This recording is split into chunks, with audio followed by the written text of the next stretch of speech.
coming up on Lawmakers. Lieutenant Governor Taylor talks about his priorities for the session. More on Governor Perdue's endorsement of $2 million in funding to Georgia Tech for a nanotechnology center. And joint House-Senate budget hearings began at the Capitol. Those stories and more are coming up next. From Atlanta, this is Lawmakers for Tuesday, January 20th. Here are your hosts, Nwandi, Lawson, and Gerald, Bryant. Good evening, everyone. The Georgia General Assembly is in recess this week during budget hearings. We'll be here through Thursday to keep you up to date on Capitol News. Also on tonight's broadcast, the billion-dollar bond initiative Governor Perdue is calling Georgia Works. And Georgia's Chief Justice talks about the increasing need to provide defense counsel for the poor. But our top story tonight, the ongoing debate about how to save the Hope Scholarship Program. Lieutenant Governor Mark Taylor continues his strong objections to linking Hope scholarships to SAT scores. Governor Sonny Perdue would like to see some SAT Hope link. The Lieutenant Governor says end-of-course tests are a better measure of student performance. I'm all for making sure that attaining the B average is a challenge to our young people, but I would not propose tying it to the SAT. Down the road, if we stay focused on strengthening our curriculum, if we implement the end-of-course test that taxpayers are paying for now and need to be implemented, the end-of-course test is a better addition to the criteria for the Hope Scholarship than would be the SAT, which is going to change dramatically next year. In 2005, the top score on the SAT is going to be 2,400. Lieutenant Governor Taylor's remarks came during a lawmakers interview taped earlier today. Later in our broadcast, we'll have the rest of Mr. Taylor's remarks on hope, schools, child endangerment legislation, and ethics reform. Several proposals on how to save the Hope Scholarship were introduced last week. The lottery-funded scholarship is expected to run short of funds by 2008 unless some changes are made. David Zelski joins us from the Capitol with more. David. Well, thanks, Nwandi. Last year, the legislature created a joint study commission that presented a 5-part plan to revise Hope last Monday. But since then, the governor, lieutenant governor, and the Democratic House majority have unveiled plans of their own. The major changes in the commission's plan include dropping books and fees from the scholarship and creating a statewide uniform grading system to make a B average the same in every school system. Then on Tuesday, Lieutenant Governor Mark Taylor announced his plan to leave books and fees as part of the scholarship, but suggested freezing tuition costs over the next 3 years, which he claims has risen an average of 16% every year since 1980. Speaker Terry Coleman and the Democratic House majority are backing a plan to keep Hope Scholars in Georgia after they graduate. If a Hope grad works in Georgia after graduation, they keep their loan. But if they work elsewhere, the loan must be paid back. I believe that we should include an SAT component to Hope eligibility. Governor Perdue's plans links SAT scores to Hope. Currently, students must maintain a B average in college each year to retain Hope. He proposes that students who score below 900 on the SATs or below 19 on the ACT will be checked after their first semester instead of the end of the year. You can find out more about the governor's plan for Hope on the state's new website, www.georgialearns.com. Reporting for Lawmakers, I'm David Zelski. Thank you so much, David. Meanwhile, Georgia University System Chancellor Thomas Meredith says additional spending cuts for the state's colleges and universities could be dangerous. At today's budget hearings at the Capitol, the chancellor also responded to the lieutenant governor's charges that college tuition in Georgia has risen by an average of 16% a year since 1980. A Board of Regents spokesman said the increase has been around 6% from 1980 to 1993 and less than that in the last 10 years. Then Meredith told legislators that college tuition in Georgia is not too high. It's happening on the national scene as well. More of the conversation is focusing on percentage and not what the actual dollars are. For example, our research universities now rank 35th in terms of the tuition they charge. Our other institutions rank 39th. So you can take a 5% increase or a 10% increase on something that's very small. It's not very many dollars, but it sounds big when you say the percentage. So we're still very low nationally in terms of tuition. Earlier today, we talked with Lieutenant Governor Taylor about how his legislative agenda will help that. We began by asking about his proposals to save the Hope Scholarship Program. He said it would start with focus and public support. Somewhere in Georgia, there are a group of citizens who remember the original purpose of HOPE. Somewhere in this state, there are a group of students who remember the original purpose of the HOPE Scholarship. And hopefully those people will come together along with myself and others in the General Assembly to fight to protect the original intent of the HOPE Scholarship, which is to reward hard work, to encourage goal setting, to say to the students of Georgia, if you work hard for 4 years, you will earn a HOPE Scholarship, and you will be able to go to a college of your choice in the state of Georgia. Your tuition will be paid, your books, you'll receive a $300 a year book allowance, and your fees will be paid. I am very, very disappointed that the Legislative Commission and Governor Perdue in his budget document would cut $125 million from the HOPE program for books and fees. That's a $125 million tax increase for HOPE scholars. That's between $700 and $1,000 per HOPE scholar. And the financial condition of the HOPE Scholarship does not require that. We have time to move slowly to take a look at the HOPE Scholarship program as a program that we can reform and not cut. I'm not going to support cuts to books and fees. I am in support of making sure that the B average that is required of HOPE has always been part of the contract between the state of Georgia and HOPE scholars is a real B average. And I support the Commission's recommendation.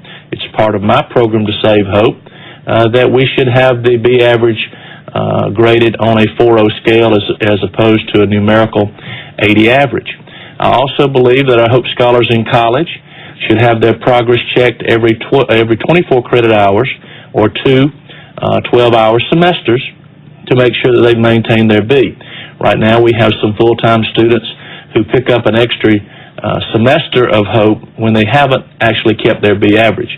And as you know, I am calling on the Board of Regents to say, we want to be part of saving the HOPE Scholarship as well.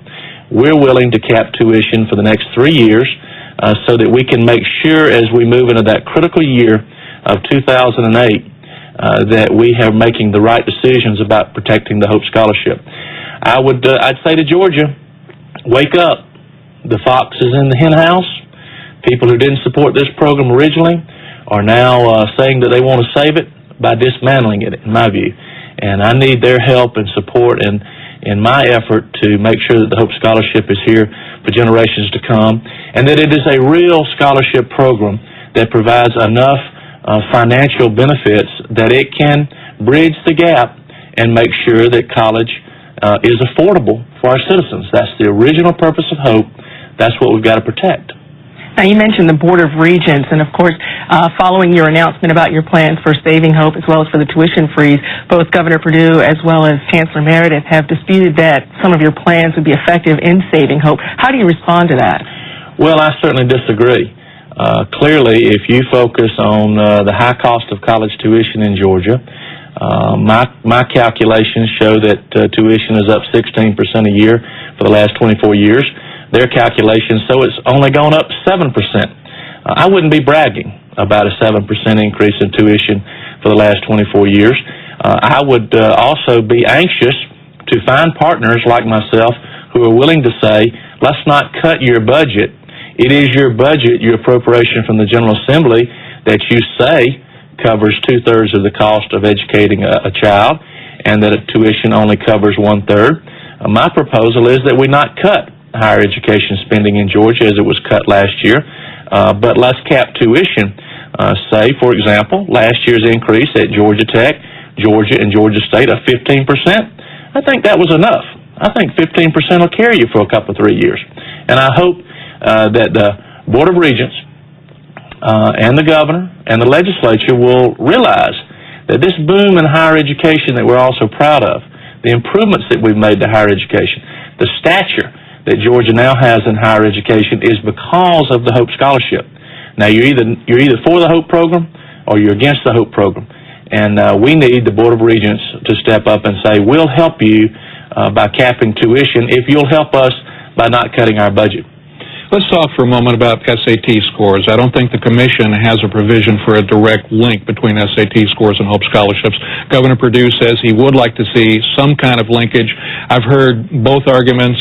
DeBose Porter in the House, one of the original authors of Governor Zell Miller's Hope Scholarship program, says that would hurt a lot of people. He said it would hurt particularly in rural areas if that kind of linkage were made. You've always been a champion of rural issues. What's your take on the SAT score? Well, it was my pleasure years ago to work on the floor leader team with DuBose Porter, who pushed through Governor Zell Miller's vision for a Hope Scholarship program. And I'm very keen, as you've heard this morning, on my commitment to protecting the original vision of the Hope Scholarship.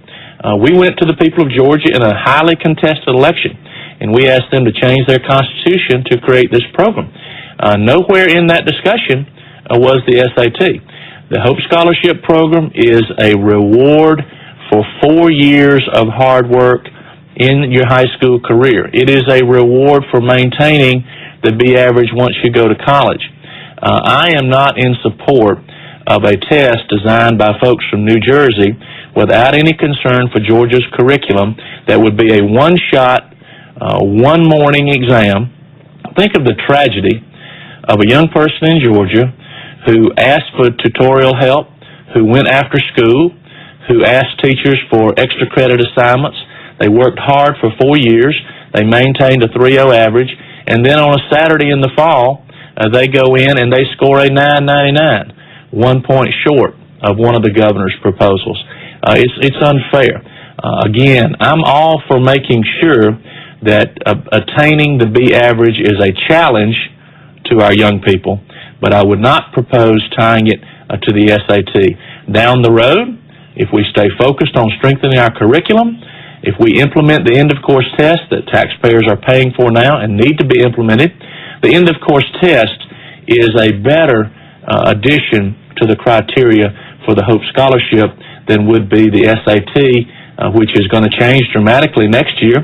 In 2005, the top score on the SAT is going to be 2,400 as opposed to 1,600. The content is going to change dramatically. It's not a good way. There are over 3,000 colleges and universities in America. 700 of them already do not require the SAT. So the SAT, in my view, is falling from favor as a test. It's never been about what you learned in high school. It's been a predictor of what you would do in college. And clearly the statistics don't mislead us here. 80% of the kids that are going on to our two-year colleges, a lot of rural kids, are not scoring at 1,000 on the SAT. I'm committed to increasing SAT scores in Georgia. That's why I'm fighting for lower class sizes in K through 3.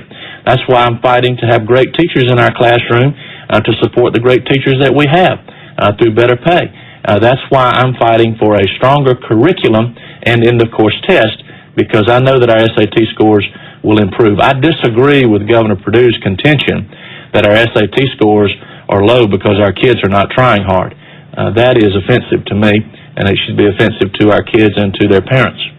You mentioned the class sizes. You have a proposal on the table now to make class sizes a constitutional part of our Constitution here in the state, as opposed to something that could perhaps be changed as it has in the past. Talk about that plan a little bit.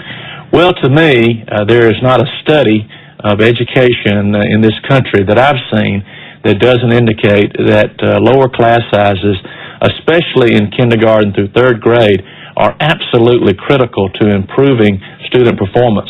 If we don't have our kids reading on grade level by grade 3, they are very likely to drop out of school. They are very likely to perform poorly on standardized tests and perform poorly on the SAT. The amazing thing about my proposal is that the dollars to pay for it have been in our budget for many, many years. It does not require any additional state money to reach the 18 student limit in kindergarten and the 21 limit in grades 1, 2, and 3. The taxpayers are already paying for this initiative. They have supported it as a way to improve test scores, and the best thing that we can do for our teachers and our kids is lower class sizes. They've been paying for it, but they haven't been getting it in a lot of local school systems.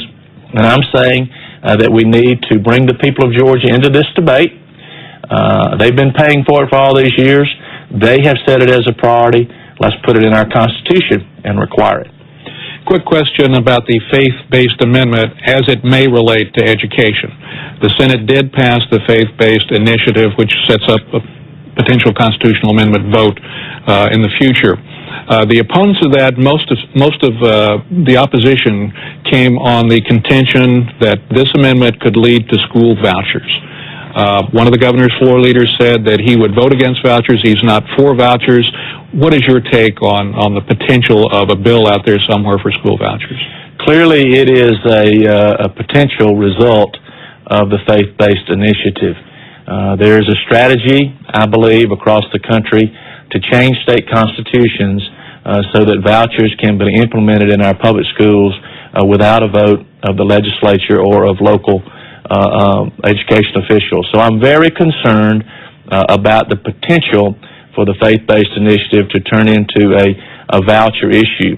And I would hope that Governor Perdue and the leadership in the House and the Senate would agree that if we want to pass the faith-based initiative to make sure that we can assist religious organizations in their charitable activities, which we are already doing with those religious organizations that create the 501c3 tax-exempt corporations, which most churches do now, that we would do so in a way that would not lead us to school vouchers. The governor says he is not proposing this initiative to create school vouchers.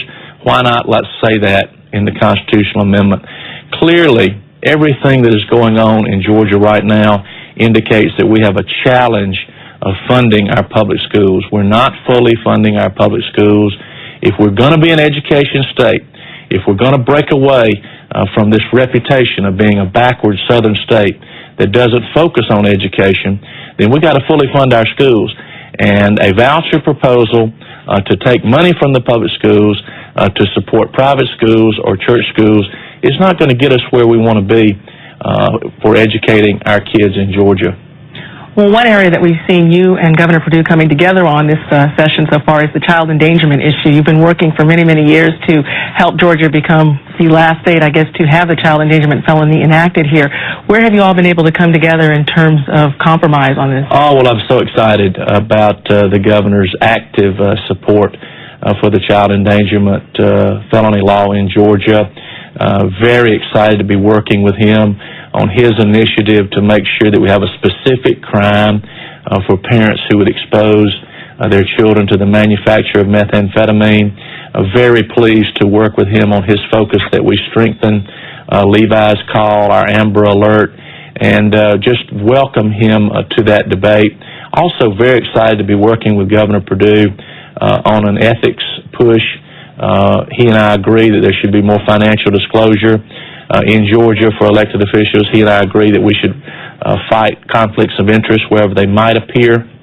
And it's my pleasure to work with him and the Senate leadership on that initiative. And I'm also excited to hear about his focus on school discipline.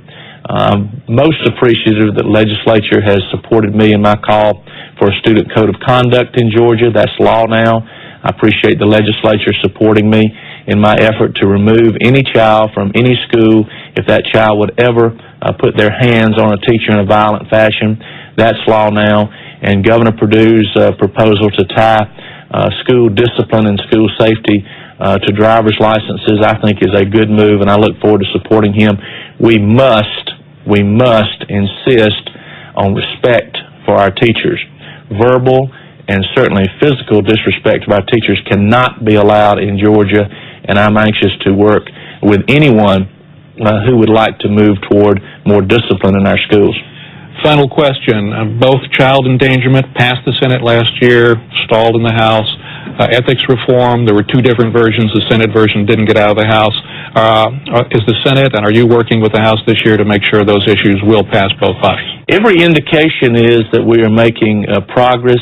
I was excited to see that the House Democrat caucus listed both ethics improvement and child endangerment in their agenda for the year. And of course, child endangerment was part of the Republican Party platform in 2002, and I assume that Republicans in the House are on board with that initiative. I certainly hope that they are.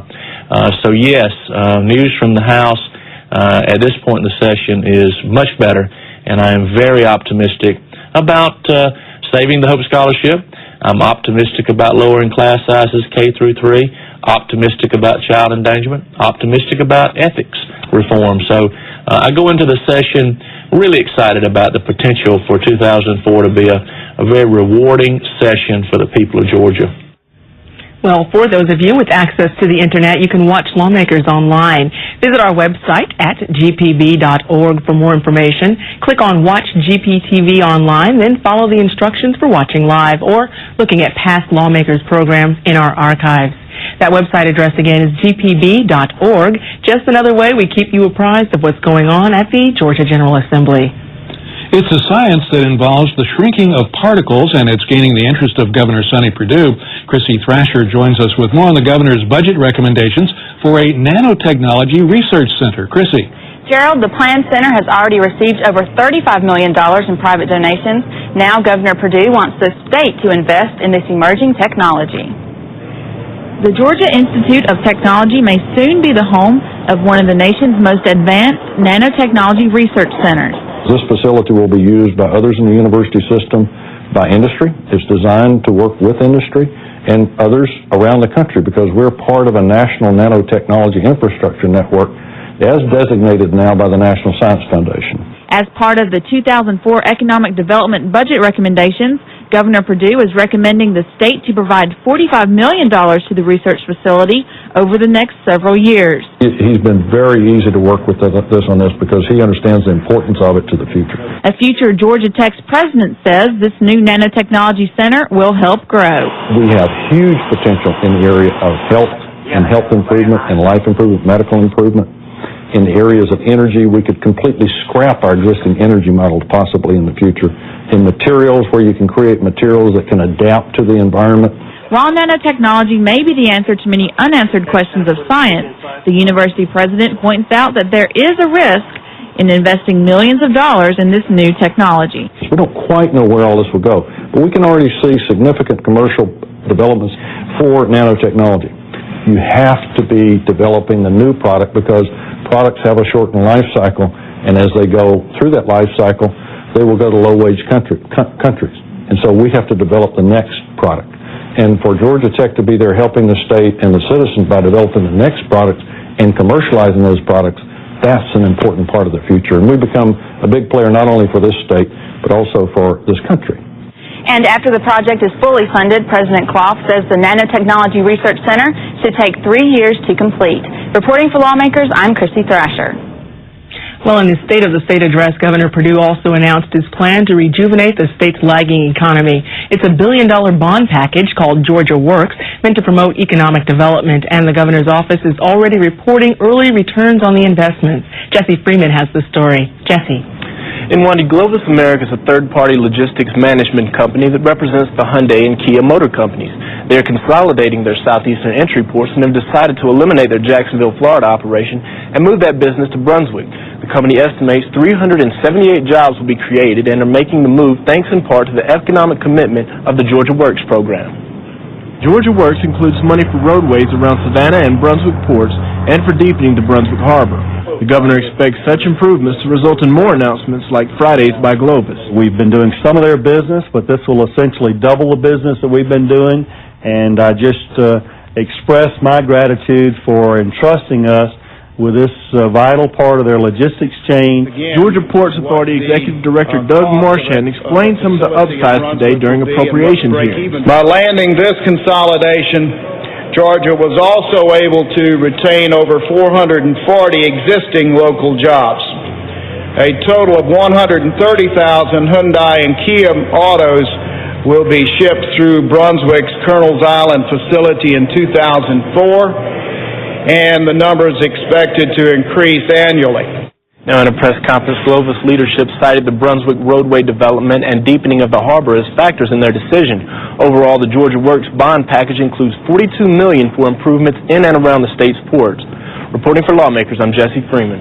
Jesse, when will the company begin shifting the operations and then make those jobs available? Well, in Nwandi, it should be a swift process. According to Glover's leadership, the move will be completed within 90 days. All right. Thanks so much, Jesse. Well, in a series of informal ceremonies, Governor Perdue today made official the appointment of 6 department heads.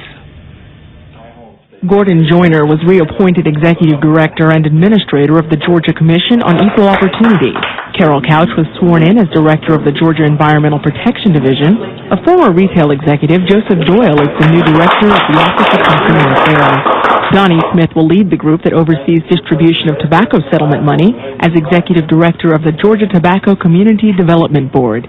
Tom Wade is now the Executive Director of the Georgia Technology Authority, and Susan Weiner heads the Georgia Council for the Arts. Help me God. Help me God. Could y'all tell that was from a theater student? And besides having studied theater, Susan Weiner was previously the mayor of Savannah. In his State of the Judiciary speech last Friday, Georgia Supreme Court Chief Justice Norman Fletcher encouraged the legislature to stick with their plan to fully fund a new public defender system. Last year, the General Assembly voted to establish a new system to be up and running come 2005, but shortage of funds is once again the challenge. This state has acknowledged the deficiencies of the existing system, concluding that it does not meet Sixth Amendment requirements. If funding is delayed any longer, we run the grave risk of having the courts create a system managed by an outside court-appointed auditor, rather than having this great system designed by you, led by our people, and operated by public defenders locally selected who are a part of the community in their respective circuits. This session is the right time to once more do what is right, and I know in my heart you will, that you will fully fund the long-awaited system you wisely created last year. And I thank you for doing the right thing again this year. Justice Fletcher said one way to find the money is through collecting court fines and fees. They currently have only $9 million of the $36.7 million needed to fund the system. Today at the Capitol, Southern Heritage groups continued their efforts to include the Confederate battle emblem on the state flag. Supporters rallied around Robert E. Lee's birthday to urge legislators to include the 1956 flag on the upcoming referendum during the March presidential primaries. The referendum currently excludes the 1956 flag and provides Georgia voters the choice between the 2001 and 2003 flags.